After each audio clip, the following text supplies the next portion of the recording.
My advice to anyone who wants to be in this type of relationship, you need to learn your person.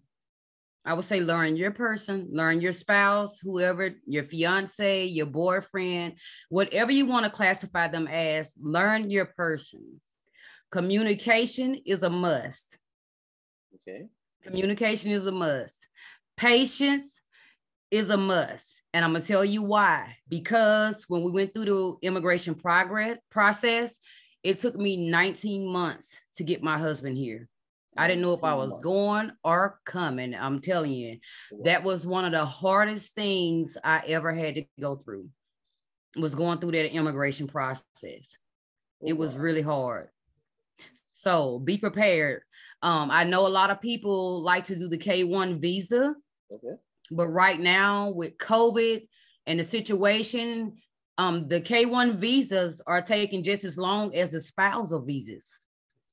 And you have people that have been waiting for their spouse to come here 5, 6, 7, 8 years. I have women in my African wife group who 8 years. Yes, they filed way before me, and their husbands are not here. So yes, I know women that's been waiting that long to get their spouses here. Some of them get refused.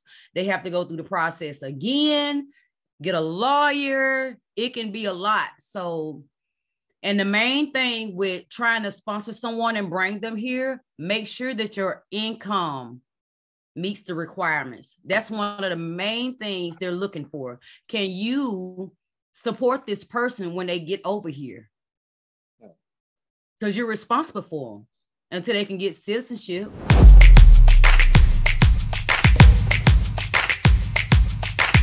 I know your name is Tina Lampo. Yes. Okay. Yes. Okay. Okay. So tell me a little bit about yourself. What do you do? I see you have the studio, the podcast studio set up. And I know yes, my name is Tina Lampo. I'm an entrepreneur, digital content creator. I'm a mother of five beautiful children. Okay. 2 girls, 3 boys. I have 3 grandchildren, 3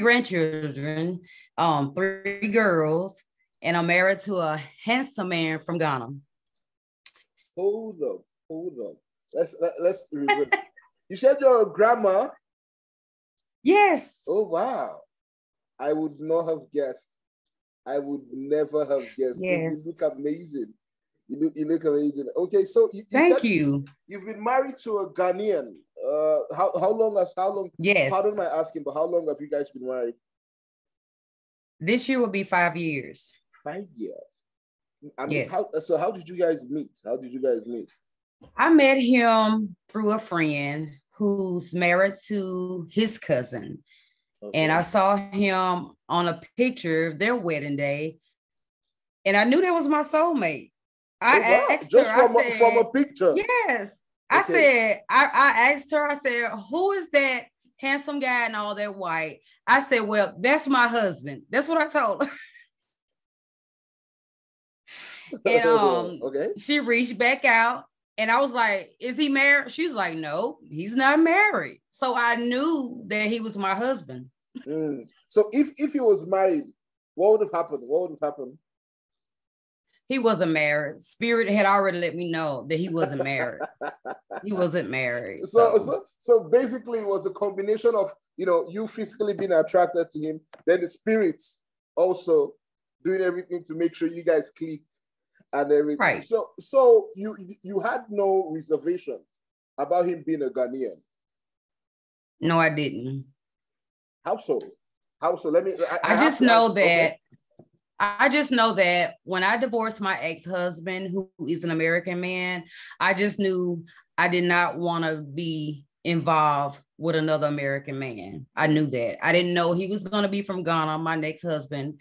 I didn't know where he was going to be from, but I knew he wasn't going to be American. I knew that. Oh, okay. So you already made up your mind that whatever comes along, as far as not an American, that is fine. Exactly. Okay, so how did the dating process work? I guess he was in America at the time, your husband? My husband? Yes. No, he wasn't. He was actually still in Ghana.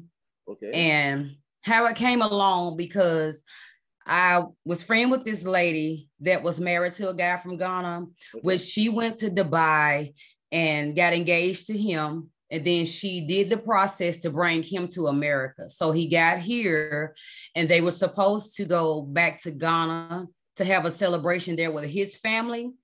And so she asked me to come along with them. And so I had got my ticket and everything to go to Ghana, but things didn't work out with them. So I still had this ticket to Ghana. And during the time, I ended up seeing my now husband, and it just like worked out perfect. So I took that ticket that I already had and I went to see him. I said, I'm just going to shoot my shot, go see what happens. And that's what happened. We dated for 5 months, talking back and forth, WhatsApp, video chat, and we were married within 5 months. And we've been going strong ever since. I got married in Ghana. So. Oh, wow. Wow. So before we even get to when you got married, so you just left, everything worked in your favor and you just flew down to Ghana. So talk to me, when you got to the airport and you laid your eyes on your man for the first time, what was going through your mind? I was excited. Like, I just felt comfortable. I felt like at peace. I felt like I was protected. You know, just from talking to him, I knew that he was someone that would protect me, you know, so I just felt protected. I felt right at home. I did. So it was like, to me, it was like he was coming to pick me up from a trip I had taken away from home. That's how I felt. Okay, so you just felt protected.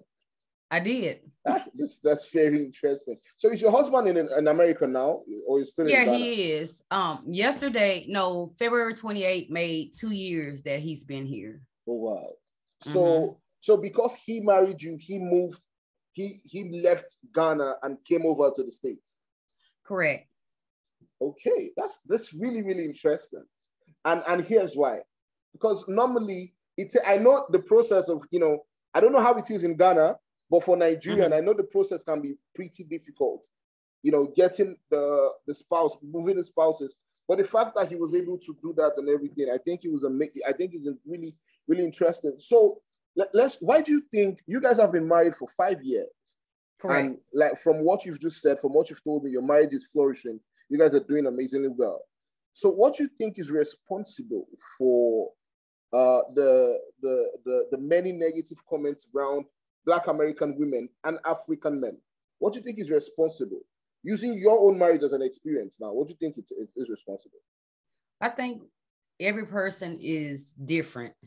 And if two people does not vibe like they think they do, they're not going to stay together. I'm not religious at all. My husband is a Muslim. Okay. And people used to ask me all the time, how are you able to be married to a man who's of the Muslim culture and you don't have a religion? You're not into religion. My response is, I love my husband for who he is and not who he was taught to be. And that's how we make our marriage work. I love him. You know, he accepts me as I am, and I accept him, and we just, you know, we make it work. Okay, so you make it work. So basically, you're saying anyone who wants to go into such a union to be ready to be understanding and to be able to compromise. Exactly. Okay. Exactly. Understand and compromise. But we have. So where do you think this stereotype comes from? That Black American women are violent. And it comes from men that has dealt with women that have treated them a certain type of way that wasn't satisfying to them. So that's where it comes from. I don't think it's a stereotype, because it is true that you have good and you have bad American women. It is what it is, you know. Just like I can't say that all African men are scammers. My husband has proved that wrong time and time again. Because I honestly feel like if he was coming here to scam me, he would be gone already. He would have came here, got his green card, and he would be gone, but he's still here. Okay. So, but at the very beginning, were you worried? Because I heard you say you saw him and you just knew that, oh, wow, this is my husband. And just like you know, we've had stories, or we have people who try to run game on American ladies, you know, just marry for the green card and everything. So, but you personally, did you have did any such thought go through your mind at any given time? I heard the talks. I've heard the talks. I'm in a lot of African wives group. I hear the talks. I know there's a lot of women in there who've been hurt, who have been scammed. I understand that, but I cannot put my relationship in that category because I haven't experienced it. Okay. And even now, if something was to happen between me and my husband to where we separated, divorced or whatever, I would never say he scammed me. The relationship has ran its course because he's come here and he has done everything that he's supposed to do for me as a wife. So if we were to part at this point, I could never say he scammed me because he didn't. Oh, okay. So he's been real from the very first day. Yes. From the very start, he's been real, the real deal. The real deal. I like that. I know he's going to watch this interview. So he's going to, so when he gets to the part where he says he's been the real deal, he'll call you and give you a very, very huge kiss. A huge hug. you know, okay. So and let me also say this. Okay. I don't want to make it, and I don't want to come off to look like me and my husband do not have our issues, because we do. He's only been here 2 years. We're still trying to sort through the cultural differences, and it's not easy. Okay. It's not easy at all. So yes, we have our days where I want to chop his head off, and I'm sure he got days where he want to chop mine off. But you know, at the end of the day, we sit down and we come up with some kind of solution as to how we're going to overcome this difference. Okay. And that's how you make it work. Okay. So how did you deal with the cultural differences? Because that sometimes I know for a fact that has been a lot of problems. So the interview that I did that started this whole conversation, this guy, this Nigerian dude, he was saying that the lady refused to understand his culture, even though he had, or at least he felt like he understood her own culture, this American culture, but she refused to. So I remember speaking to Lana about it, and she says sometimes it's how you approach these discussions or how you speak to your woman or how you speak to your husband. But sometimes people do not understand. So how did you navigate? I know you are still navigating it, but how did you navigate the whole culture thing? How I navigate it is, first of all, I have learned to accept his culture. I had to start there. This is how he was raised. This is what he was taught. But while he's in America, I have to let him know and show him the way things have to be done in America. I tell him that the things you did in Ghana and how you did it in Ghana, it's not going to work in America. So, you know, and it is the tone and the way I approach him. Like, I can't go to him and say, take the trash out.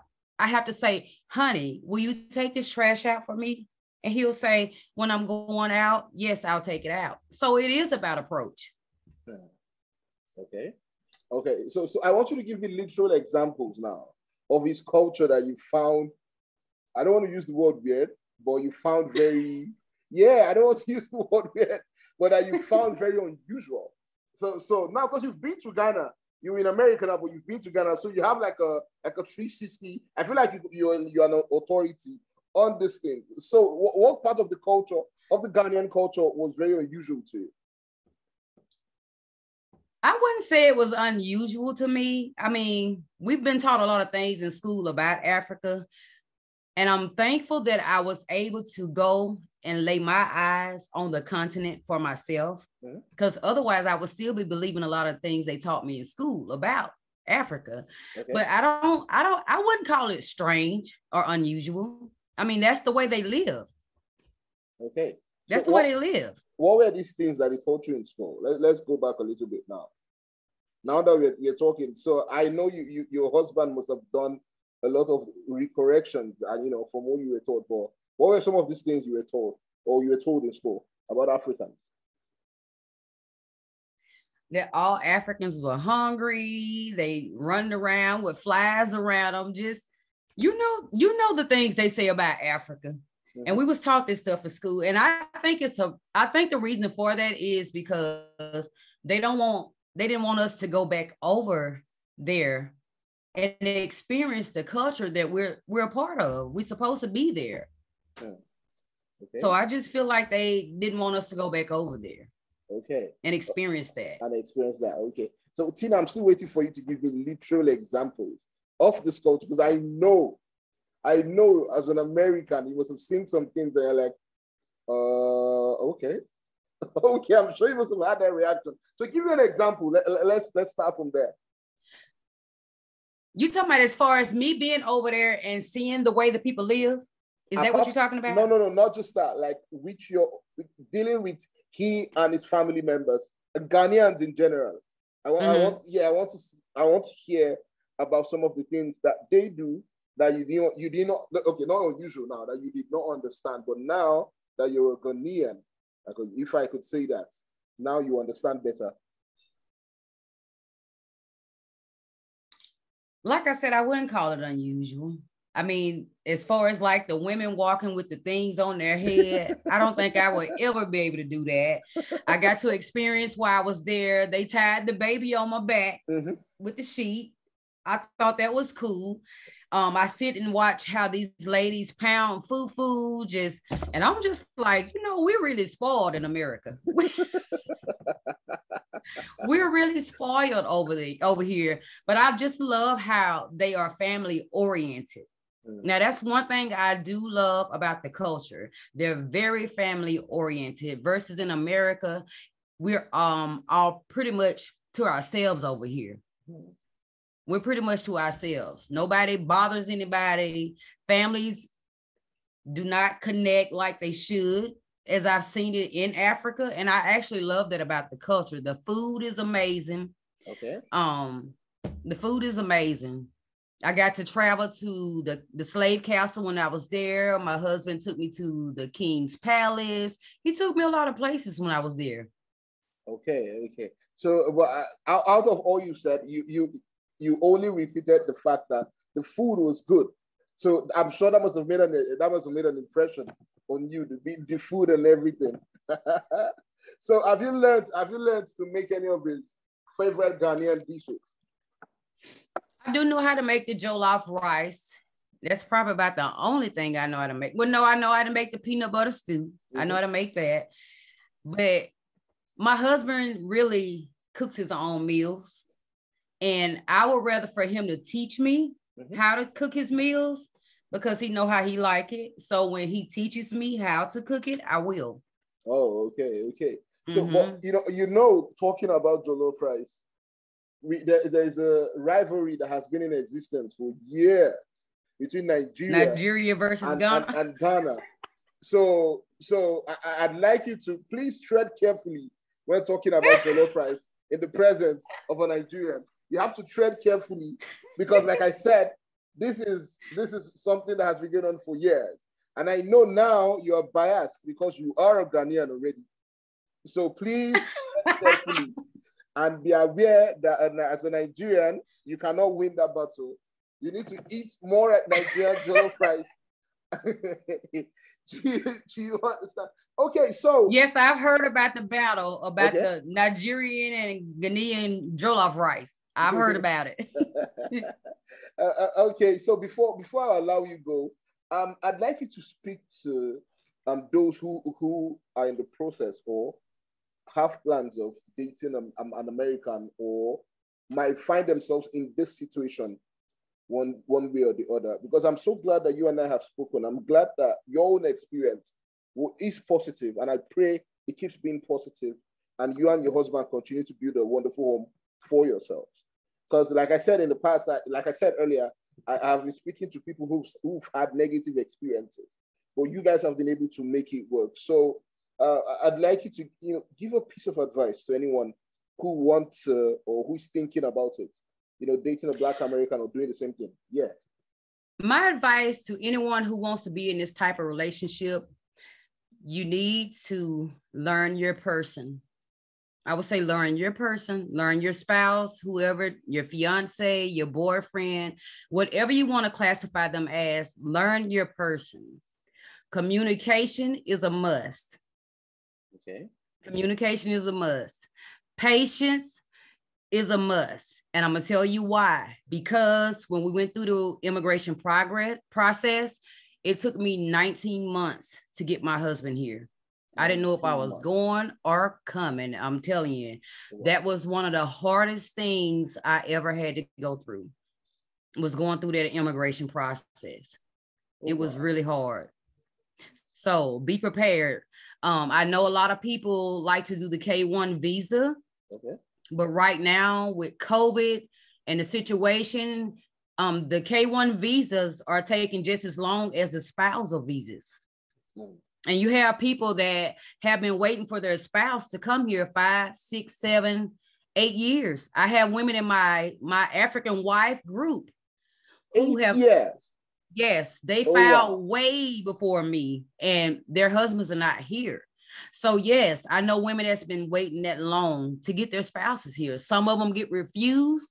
They have to go through the process again, get a lawyer. It can be a lot. So, and the main thing with trying to sponsor someone and bring them here, make sure that your income meets the requirements. That's one of the main things they're looking for. Can you support this person when they get over here?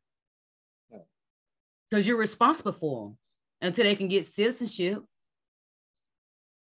So that's some advice. Okay. So why do you think the process is difficult though? Because there are a lot of people who'd like to know more about how the whole thing works. But 8 years, that's a long time. 7, 8 years? Oh wow, that's a really, really long time. So why do you think this happens? Or why do you think this happens? I really can't say why it happens. I just know it happens. Because each situation is different. Each relationship is different. They rate through those applications in our lives with a fine-tooth comb, looking for any and everything. So each situation is different. As for, like some of the women I know, they may have a household of 3 or 4 already. So when they add the spouse, that makes a household of 5. Maybe their income wasn't where it needed to be. As far as me, I was a household of 1, but I made enough to sponsor 5 or 6 people to bring them over here. So it depends. Okay. So basically just be prepared and know your partner or your spouse and everything. Okay, Tina, thank you very much for speaking with me. Unfortunately, I do have to go now. But this was fun. I wish I had a lot more time because I feel like you still had a lot of tea to spill on this relationship issue. But we've spoken now and we can always speak again. We're gonna always speak again. So I apologize for not coming when I should have. That's okay. It is. Thank you very much. So if anyone wants to reach you directly and ask you this question, could you share your social media handles? How they can Yes. Tina S. Lampo on Instagram. Tina S. Jarvis on Tina Jarvis Lampo on Facebook. And also my podcast is the Lampo Show Podcast on Instagram, Facebook, and YouTube. Okay. I'm sure you get a lot of requests once this has been published. So hopefully we can put this out by Saturday, this coming Saturday. As soon as it's up, I'll send you a link so you can watch and share as much as you can. So Tina, thank you very much. Thank you so much for having me on. It was a pleasure. You're welcome. You're welcome. Have a wonderful, I don't know what time it is over there, but enjoy the rest of your day. All right, thank you so much. Have a great one. And my love and regards to your husband as well. To let him know he's doing, we African brothers. Hear you speak, and he's doing a wonderful job. So tell him thank you. Yes, maybe one day, me and him will interview with you together. No, that would be brilliant. That would be wonderful. I'm really, really open to that. I'm open to that. Yes. Tina, thank you very much. That way you get to hear both sides and not just mine. Exactly. Tina, once again, thank you very much. Do have a wonderful day. Enjoy the rest of it. Thank you. You too. Bye-bye. Bye.